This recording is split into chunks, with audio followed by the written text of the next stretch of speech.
미들급의 제왕 게나디 골로프킨을 꺾고 미들급 최강자의 자리에 오른 카넬로 알바레즈는 미들급 타이틀을 반납하고 슈퍼 미들급의 모든 타이틀을 석권하겠다는 야심찬 계획을 발표하게 됩니다.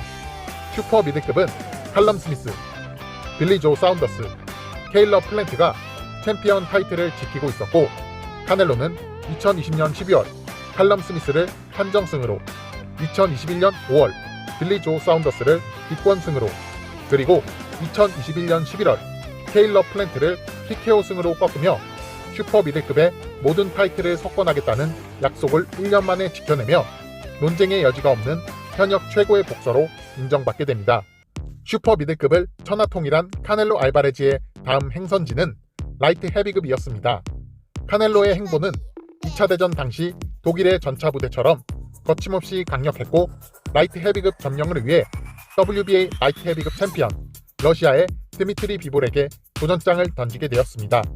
하지만 카넬로 알바레즈는 스탈린그라드에서 얼어붙어버린 독일의 전차부대처럼 러시아의 드미트리 비볼의 얼음장 같은 플레이에 맥을 못 추고 얼어붙어버렸고, 플로이드 메이웨더전 첫 패배 이후 9년 만에 쓰라린 패배를 당하며 황제의 자리에서 내려오게 되었습니다.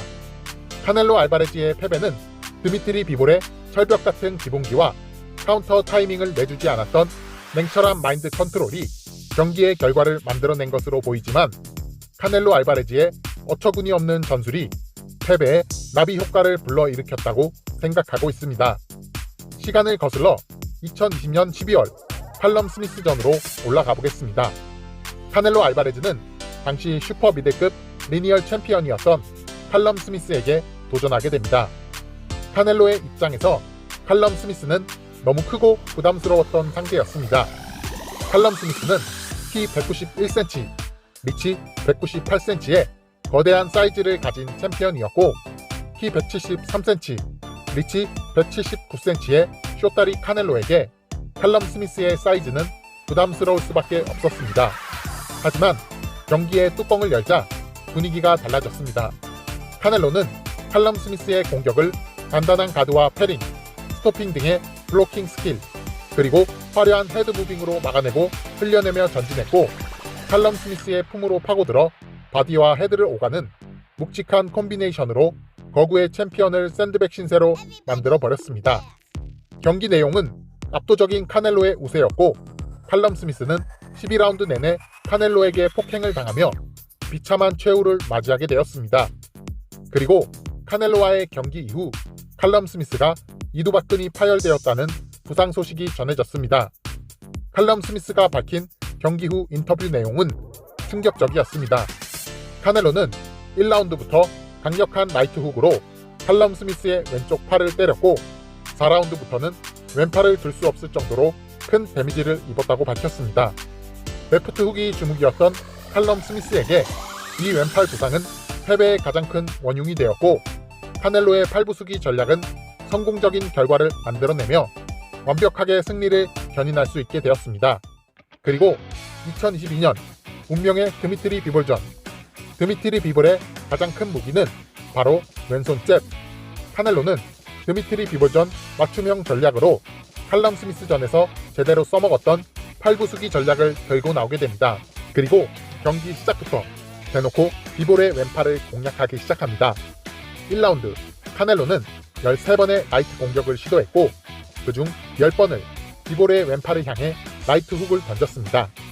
2라운드 카넬로는 계속해서 비볼의 왼팔을 노리고 있습니다.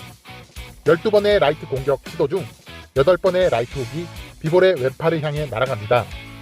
3라운드 역시 비볼의 왼팔 공략에 집중하던 카넬로는 잽을 거의 던지지 않고 파워펀치에만 집중된 경기 전술을 사용했고, 잽과 스트레이트 공격이 뛰어난 비볼에게 점점 밀리는 양상으로 경기가 흘러가게 됩니다.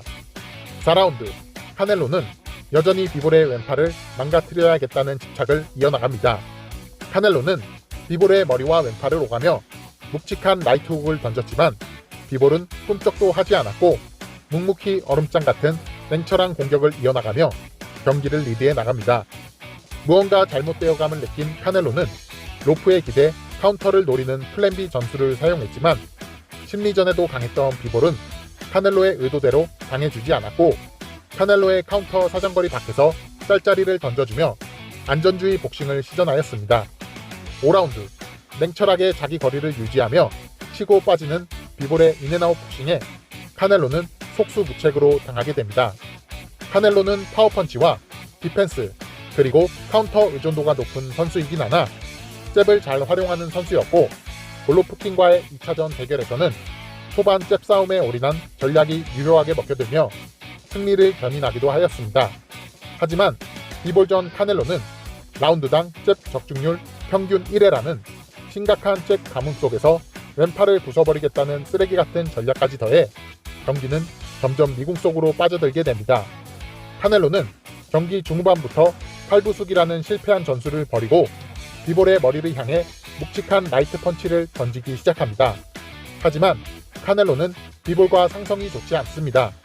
카넬로의 느린 발은 비볼의 빠른 푸더크와 왼손 잽에 의해 거리감을 잡지 못했고 카넬로의 카운터 공격은 쉽게 인스텝을 밟지 않는 비볼의 안전주의 복싱 때문에 제대로 된 타이밍을 잡기가 어려웠습니다. 비볼은 늘 하던 대로 자기 거리 안에서 치고 빠지는 인앤아웃 복싱을 이어나갔고 가끔씩 터트리는 스트레이트 연타 공격으로 야금야금 카넬로를 갉아먹어 나갔습니다.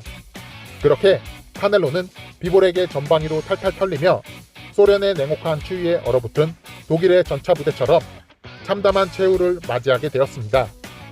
카넬로의 비볼전 패배는 비볼의 강력함이 가장 큰 이유가 되겠지만 어처구니 없는 팔부수기 전술도 한몫했을 거라고 생각합니다. 카넬로와 비볼의 2차전은 카넬로가 좀 더 진지하게 전공법으로 싸워준다면 1차전보다 흥미진진한 대결이 될 것이라고 예상해봅니다.